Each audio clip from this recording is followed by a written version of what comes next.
Unpopular opinion, use my corpse to incubate my child. Use my corpse to incubate my child. Please. If I'm ever in a scenario. Unpopular opinion, hell no. What kind of dystopian nightmare did we all just wake up in? Like, what the F is going on? Like, fine, woman, if you want to give consent for that to happen to you, that's you. But this is not about you. This is about another woman whose body is being forced to do something that she did not even give consent for, whose family don't even have a say in the matter. This is crazy. Guys, for those of you who don't know what's going on, this is about the case of Miss Adriana Smith, a 30-year-old black woman, nurse, and mother from Atlanta, who unfortunately in February was pronounced brain dead after doctors found multiple blood clots in her brain. At the time, she was 8 weeks plus pregnant, but because in the state of Georgia, terminating a pregnancy is against the law, so they decide to plug machines to this woman and they are forcing her body to try and stay somewhat alive and doing all of this stuff, injecting her with medication to slow down the decomposing process so her baby can be born. They are forcing a baby to grow in a corpse, guys. This is not normal. This is not okay. There's no way that baby is going to come out healthy.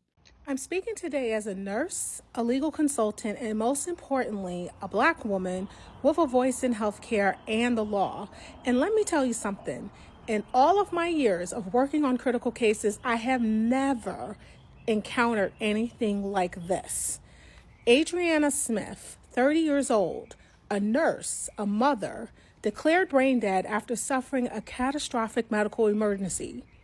In our field, that's not a coma, that's legal death. Brain death means no cerebral activity, no recovery.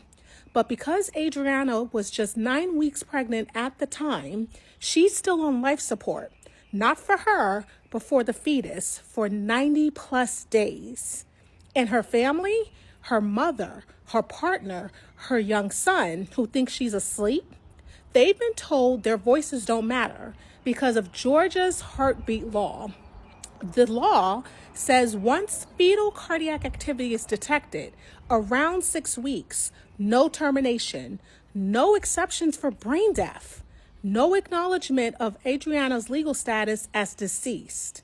So her body is being medically sustained, intubated, monitored, housed in the ICU to grow a fetus with an unknown prognosis. Doctors already suspect fluid on the brain. The outcome is uncertain. This isn't just tragic, it is absolutely traumatizing. And it raises ethical and legal questions we just cannot ignore. Who decides care when the patient is legally dead? Why is the family's legal authority being denied? And what precedent does this set for bodily autonomy, especially for Black women? Nurses are trained to advocate. Legal consultants such as myself are trained to analyze the gaps. In this case, this is a massive gaping hole in law and humanity. I stand with Adriana's family, and I demand the law catch up with both medical science and compassion. Tell me, should a legally dead woman's body be forced to carry a pregnancy because of the law? This case is all shades and layers of wrong, because how is it that organs can't be harvested if there isn't prior consent, but with a woman's womb no consent is needed? It's giving handmaid's tale. So now women aren't even safe as a corpse. That's the world they are creating now. And then when you factor in the multiple other ways this could go wrong if this is allowed to happen by the government, they are basically giving the sickos out there, the sick men out there ideas. They are basically signaling, telling hell, the sickos out there that it is okay to make a woman make a baby against her will, even though she cannot consent to any of what is happening. It doesn't matter. It's what you want that matters at the end of the day. A sicko can be watching the situation as it is unfolding and think, oh, I want a baby. Yeah, I'm going to kidnap one woman, make her pregnant against her will, maybe tie her up somewhere till she gets to a certain term in the pregnancy, and then go find some illicit substance that they can give to her to knock her out or put her in a coma. And then when she's taken to the hospital, it doesn't matter what this woman wants, because the law says that, oh, if there is a heartbeat or whatever, like, yeah, we're going to make sure that the baby comes out, and then, you know, a sicko gets a child. Like, there is so many ways. I know some people will be like, oh, if you're probably thinking it too deep, there ain't no way, ain't no. That's how it be, ain't no way in. But unimaginable sick things, sick and depraved things just keep piling up and happening back to back to back to back to back. I'm sure at some point we never thought something like this could have happened, right? But look at us, look at where we are, right? And they keep piling it up, and opening these numerous kinds of worms, right?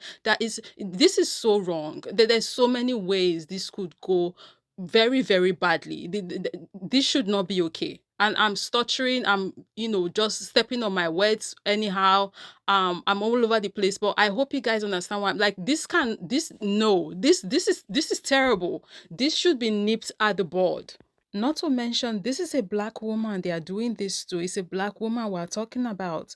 And given the history of how these people have experimented on black women in the past, like, one cannot help but wonder, is this an experiment they are doing with this woman's body? It reminds me of Henrietta Lacks, and this is a sentiment I love people have brought up in comment section. This person said, I cannot stop thinking, would they be doing this to a white woman? This feels experimental AF, an entire different level of horrific that black people have experienced for generations. Heartbreak emoji. And then the sister, the nurse in the video we saw earlier, she said, you said it, this echoes medical racism we've seen for centuries. Her body is being used, not honored. Black women deserve so much more. And someone else in the comment responded to the sister saying, yep, I saw a doctor on here say they are desecrating her body. It's horrific. They would not be doing this to a white woman. And the family will now be saddled with more trauma, more medical bills, etc. Yes, that's another thing, guys. I read somewhere that the family will have to pay for all of these things that they are doing. A video of a doctor who takes care of brain dead patients is currently going viral. He shared some very insightful and educational information in his video to help us understand better what is really going on and the length that they are going to keep Adriana Smith, quote unquote, alive. I thought the video was very insightful, and I believe a lot more people need to hear this. So let's let the clip roll. So it would seem to me that the pro-forced birth movement has no idea the incredible amount of effort it takes to keep a brain-dead body functioning. From the comments I've been getting and the DMs I've been getting, I think y'all think that the patient is just sleeping, and that's not the case. So as a doctor who takes care of brain-dead patients in the hospital, I'm going to talk to you about what's actually involved in that process to help dispel some of these misconceptions. And if you happen to be pro-choice and are watching this video, make sure you share it far and wide so it gets to the intended audience, okay? Let's get started. So once a patient is declared brain dead, which is an entirely separate process that I'm not going to get into, but after that process takes place, the medical team now has to take over all of the bodily functions that the patient can no longer take care of themselves because their brain doesn't function anymore. So one of those things is breathing. Now, all of these patients will already have a breathing tube down their throat and hooked up to a ventilator. However, we can't keep that breathing tube in permanently, right? After 2 weeks, we have to take it out because it can cause a lot of issues. So what we'll do is make a surgical airway. We'll make an incision in the throat right here and put in a tracheostomy tube and then hook that up to the ventilator. And then the ventilator does all the breathing for the patient, and we can adjust it as needed. How many breaths they take, how deep those breaths are, how much oxygen they get, etc. We're also responsible for maintaining the homeostatic balance within the body because the brain can no longer do that. That means giving medications to make sure things like the temperature, blood pressure, and heart rate don't go too high or too low. We maintain it in a normal range. There's often a lot of hormonal imbalances that come in patients with brain death. For example, one of them is something known as central diabetes insipidus. So that's the patient can no longer absorb water from their kidneys, so they just put out liters and liters and liters of very dilute urine, and they become very dehydrated, and their sodium levels start to rise. So we have to artificially hydrate them and give them a hormone known as desmopressin to help reverse this. And obviously these patients can't eat, they can't swallow, they can't chew, so we have to put a PEG tube, which is a feeding tube, in their stomach and hook them up to tube feeds and then give them their nutrition that way. And these patients require tons and tons of round-the-clock nursing care just to take care of the things that you would take for granted, like brushing your teeth, cleaning yourself. Every time they have a bowel movement, they need to be cleaned. They need to have lubricating eye drops put in so that their eyes don't dry and they get corneal ulcers. So those are just some of the basic things we have to do every single day just to keep the body functioning, let alone the myriad of complications that can arise from being bedbound and brain dead in an intensive care unit. So what are those complications? Well, infection is a big one. And, depending on the medical devices the patient has, can inform their infectious risk. So, for example, if they have a central line for medications, they can get a central line infection and a bloodstream infection. If they have a Foley catheter for, bladder decompression, they can get a urinary tract infection. But a lot of these patients will get what's known as a ventilator-associated pneumonia, which, as the name suggests, is a pneumonia because the patient's on a ventilator. And they're going to keep getting those pneumonias. And every time they get a new pneumonia, there's a risk for breeding a multi-drug resistant bacterial infection, and we have to use stronger and stronger antibiotics every time. And the stronger the antibiotic, the more likely there will be side effects. And then we have to treat those side effects as well with more medications. And even with the best nursing care and the best occupational and physical therapy, the body is going to start to break down because all the artificial support we give is no substitute for just normal bodily processes. So the skin will start to break down and ulcerate and get infected. The limbs will start to atrophy, the muscles will atrophy, the limbs will start to contract, and this can go on for years if the patient's underlying health status was good before they became brain dead. Now, I know this is a long video, so I'm gonna wrap it up. But the thing is, sometimes patients' families want this for their loved one, and we will honor their wishes. We will do it. We have the capability, we have the technology, and this is why we went into medicine, to help people, to help families. But there are families who don't want this. They don't want to see their loved one suffer like this. So they withdraw care, and all that stuff that I just said, we just stop and allow the bodily processes to cease. But the important thing is, we honor the family's wishes. And that's what I don't think you're getting right here. The family in Georgia does not want this, but they're forced to do it because of the law that you championed. So I hope this video helped. And I cannot help but think about and worry about how all of these things that they are doing and the medications that they are pumping into her just to keep her alive for the sake of the baby. How is all of this going to affect the kid? Do they care about this?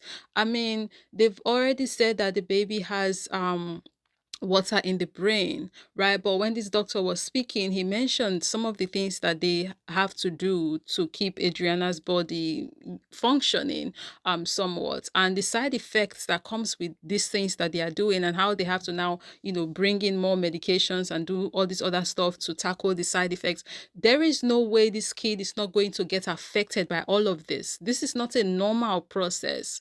People are talking about how this kid, if this kid even survives this entire process and is born, they are going to be greatly disabled, deformed, even. I've heard some people say. These are the things we need to think about and ask ourselves, are we truly going to let a kid possibly suffer for the rest of their life just because what the Bible says, just because what we're trying to prove a point of what exactly? I don't know what these people are doing.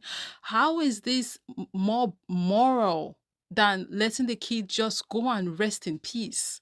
How is putting a kid through this better than letting the kid go? Like, I really don't get it, because I know there is no way that kid is having fun in there. There is no way that kid is doing 100% okay in there. And then there are people saying things like, I guarantee the mother's dying wish would have been to keep this baby alive. If the baby goes full term, it would be a miracle. How would you know? How can you guarantee that? How? How would you know what the mother would have wanted? How can you guarantee that this woman would have wanted them to be doing this to her body? How can you guarantee that she would have wanted for her baby to be growing in such a way, in such a condition, in a body that is not exactly alive? How would you know that? And then they said that baby is that woman's legacy. Her legacy is her being a nurse, someone who cared for people, who took care of them when they were down and nursed them to good health. That's her legacy. 3 months later, she is still on life support today, and her family has no option to end life support. They must pay for the cost of life support, and this will continue until either the fetus is declared dead or the pregnancy is carried to term, which would be in another 4 months. There's a few details from this case that I want to highlight. First of all, there's this image of her circulating online. That is an image from a previous pregnancy, which I think is really dishonest. You don't look like that when you're 9 weeks pregnant, and that image frames things in a different light. Another thing to highlight is that before she had her episode which led to her being declared brain dead, she actually did go to seek care complaining of headaches. Yet she was dismissed with prescriptions before receiving any tests or scans, which I believe is a failure of the healthcare system. We have seen this before with women, and especially women of color, where their pain or complaints are dismissed at a higher rate than other types of patients, and that's something that needs to be taken into account. Another thing to understand is that the family has no agency in this matter, only the state government does. So because of Georgia's 6-week ban, the family has to watch as their child is being kept alive. And her own mother stated that they might have kept her on life support, but the fact that they had no choice at all is highly concerning. This also raises a great deal of legal concerns. For instance, say that I really want to have a child with someone because I have mental issues and I have this sort of fantasy in my head that someone who does not consent to this really wants to have a child with me. Well, what happens if I impregnate them against their will and then cause them to have a TBI, which causes them to go unconscious? Or what happens if I administer a certain amount of illicit substances that causes them to go into a coma? How is that legally ethical if under those circumstances I can impregnate someone and get to choose who I get to impregnate, and they have no agency to consent to this, nor does their family have any agency over mine? And this was what I was talking about earlier, and I'm just glad that someone else raised it up. Hence why when I came by his video as I was editing, I'm like, I need to add his video to this video because he even worded it way more better than I did. And also pointing out the fact that the criminal here that would have done this to this woman in this hypothetical situation he raised, which is a big possibility because we know, like I said, sickos out there be doing sick things, right? The fact that the sicko's will be done over the will of the family member of the patient is crazy. And also, like he wrote above in the video, the fact that this sicko will get less legal repercussions, right? Face less legal consequences than, say, if this woman in question were to go terminate this pregnancy that she did not consent to. Like, it's just so crazy when you think about it, but that's how it's being set up. And when you really think about it, it's very crazy and scary that, like, when you really picture and project what could happen in this sick, twisted world that they are creating here. There's also a question of indignity to the deceased. For example, if someone dies, you are not allowed to simply take their remains and use them for whatever purpose that you want. There are very clear laws as to how you can handle human remains. So for the state government to declare this being property of the state, I would argue that there's a case to be made that this is an indignity to someone's wishes. There's also the case of Marlise Muniz in the state of Texas. In 2013, she suffered an embolism and was declared brain dead, but she was kept on life support because she was 14 weeks pregnant at the time. Now, Muniz and her partner both worked as paramedics, and she was very vocal that she did not want to be kept on life support.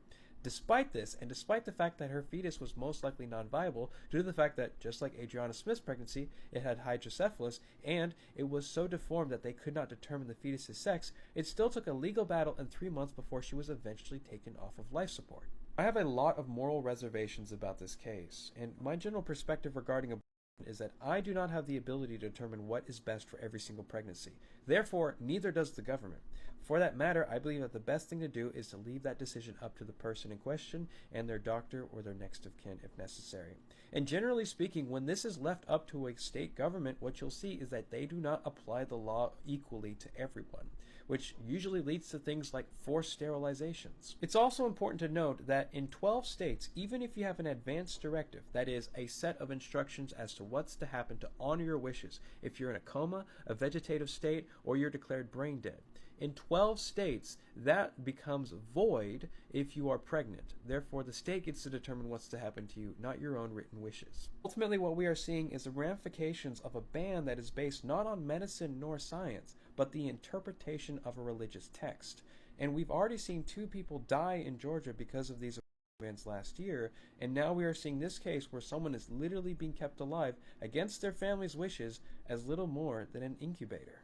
It's crazy that this is happening. I feel so bad for the family.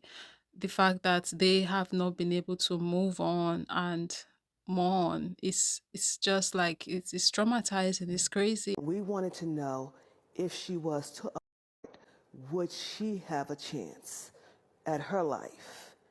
And they said there was no chance or no hope for her. In Georgia, the state's heartbeat law bans abortions after a fetal heartbeat is detected. So at that point, we continued with the pregnancy that we didn't have a choice or a say about. And I just want to be clear on something. We want her to have her baby. We want her life to continue throughout her children.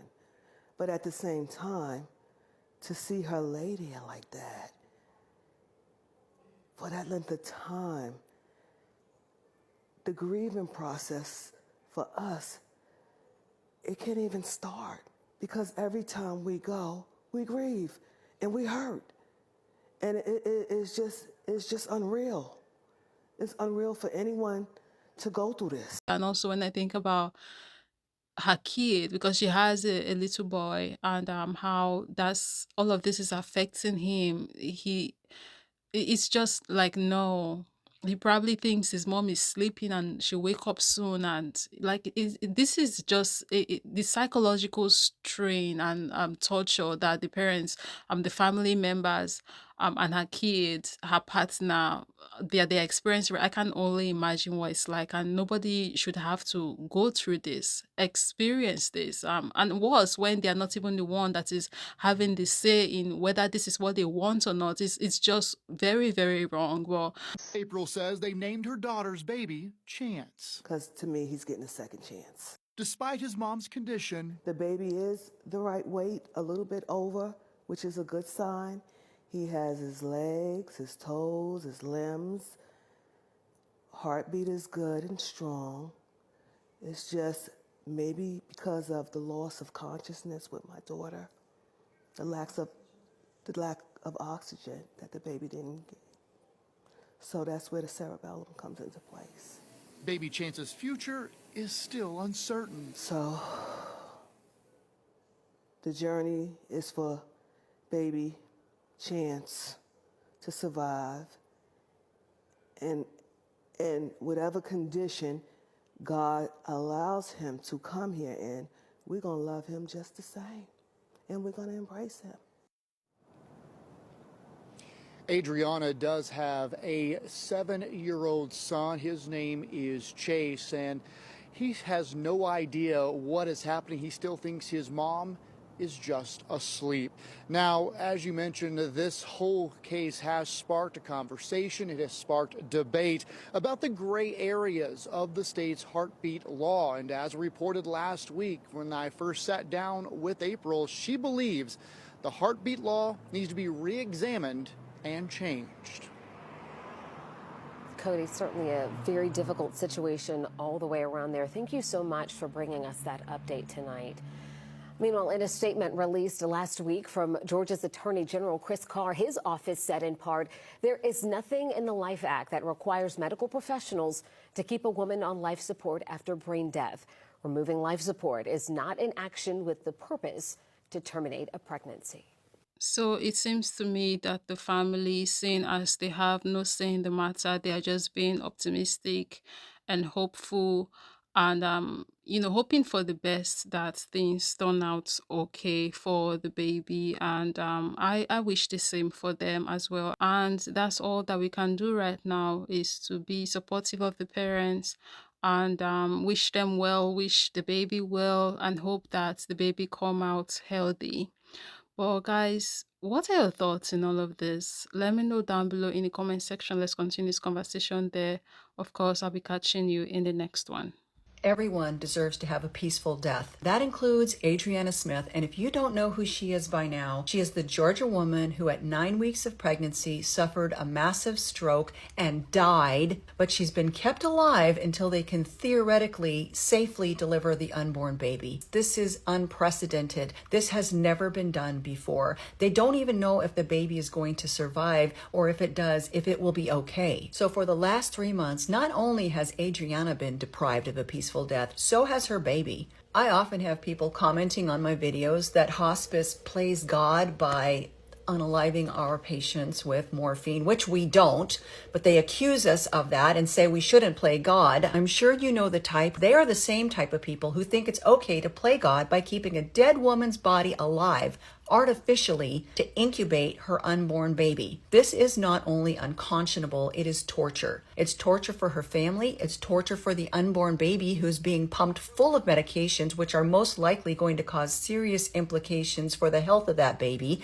if it even survives. And who knows, maybe it's even torture for Adriana if you believe in an afterlife and she's being kept from getting there. When it comes to medical decisions, politicians need to stay out of healthcare. Let the people who went to medical school do their jobs. This is seriously some dystopian shit. For God's sakes, let the poor woman be on her way and let her take her baby with her. I live in a red state, and let me just say that if I'm being used as an incubator and my family no longer gets to make the decisions, this is my public service announcement for a mob to storm the hospital and rip my body from those machines and throw it on the steps of Congress. We're not even human to them.